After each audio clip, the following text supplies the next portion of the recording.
Hi అండి. ఈరోజైతే నేను మీకు ఒక మంచి స్వీట్ రెసిపీని అయితే చేసి చూపిస్తానండి.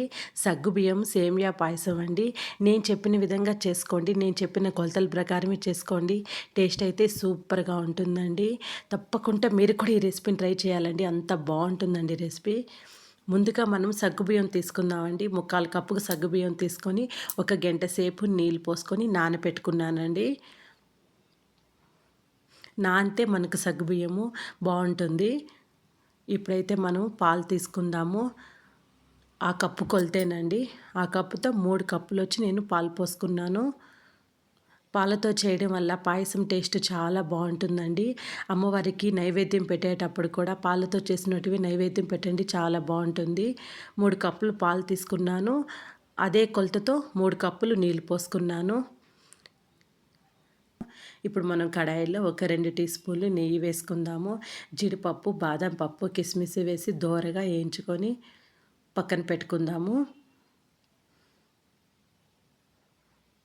మన ఇష్టం అండి, డ్రై ఫ్రూట్స్ ఎన్ని కావాలన్నా వేసుకోవచ్చు. ఇప్పుడు అదే నెయ్యిలో మనము ముక్కాలు కప్పు సేమియా వేసుకున్నాము.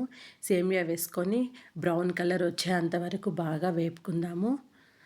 నేతిలోనే బాగా వేపడం వల్ల పాయసం టేస్ట్ చాలా బాగుంటుంది. వేపుకొని తీసి పక్కన ప్లేట్లో పెట్టుకోండి. పాలు బాగా కాగి ఒక పొంగొచ్చిన తర్వాత ఇప్పుడు మనం సగ్గుబియ్యం వేద్దామండి. నానబెట్టుకున్న సగ్గుబియ్యం వేసి పాలల్లో బాగా ఉడికించుకుందాము. సగ్గుబియ్యము సగం ఉడికిన తర్వాత మనము ఫ్రై చేసుకున్న సేమియాలు వేయాలండి. ముందరగానే వేయకూడదు. సగ్గుబియ్యం ఉడికిన తర్వాత అప్పుడు మనం సేమియా వేయాలి. సేమియా తొందరగా ఉడికిపోతుంది. ఇప్పుడు రెండింటిని బాగా పాలల్లో చక్కగా ఉడికించుకుందాము.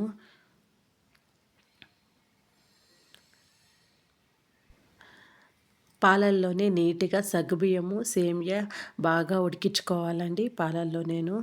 మరీ మెత్తగా ఉడకనీయకుండా ముక్కాలు భాగం ఉడికితే చాలండి. మెత్తగా ఉడికిపోతే కలిసిపోతుంది పాలల్లో. మనకి నోటికి తగులుతూ ఉంటే చాలా బావుంటుందండి. ఇప్పుడు మనమైతే ఒక టీ స్పూన్ వచ్చి యాలకుల పౌడర్ వేద్దాము. ఇప్పుడైతే ఫ్రై చేసుకున్న జీడిపప్పు, కిస్మిస్, బాదం పలుకులు వేద్దాము. వేసి బాగా పాయసంని కలుపుతాము.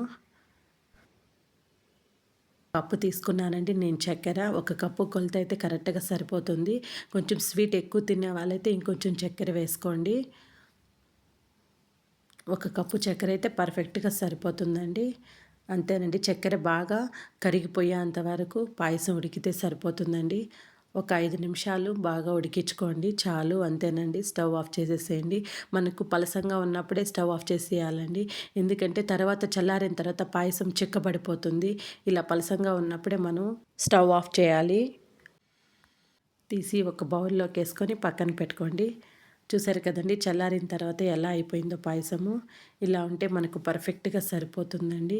ఇప్పుడైతే మనం ఈ పాయసం తీసుకొని పోయి అమ్మవారి కాడ పెట్టి పూజ చేసుకుందామండి. నిన్న మంగళవారం పౌర్ణమి కదండీ! అమ్మవారికి అభిషేకం చేసుకొని పూజ చేసుకున్నానండి. లైక్ చేయండి, షేర్ చేయండి, సబ్స్క్రైబ్ చేసుకోండి.